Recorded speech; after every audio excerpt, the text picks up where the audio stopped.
مقبوضہ کشمیر پر بھارتی مظالم، اسلامی فوجی اتحاد راحیل شریف نے بھی خاموشی توڑ دی، بڑا مطالبہ کر دیا۔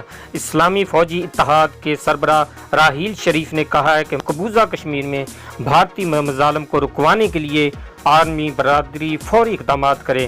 اسلامی فوجی اتحاد کے کمانڈر راحیل شریف نے سعودی دارالحکومت ریاض میں پاکستانی سفارت خانہ میں تقریب سے خطاب کرتے ہوئے کہا کہ مقبوضہ کشمیر میں ہونے والے مظالم اور مسلمانوں کی نسل کشی پر عالمی برادری کو فوری طور پر اقدامات کرنے کی ضرورت ہے۔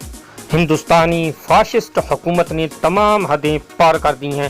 راحیل شریف کا کہنا تھا کہ پاک فوج کسی بھی چیلنج کا مقابلہ عزت کے ساتھ کر سکتی ہے۔ جنگ ستمبر کے دوران مسلح افواج کا قومی جذبہ اور بہادری بے مثال۔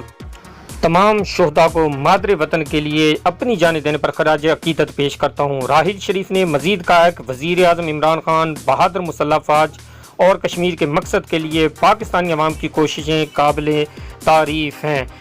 مقبوضہ کشمیر میں بھارتی مظالم، سربراہ اسلامی فوجی اتحاد راحیل شریف نے بھی خاموشی توڑ دی، بڑا مطالبہ کر دیا گیا ہے۔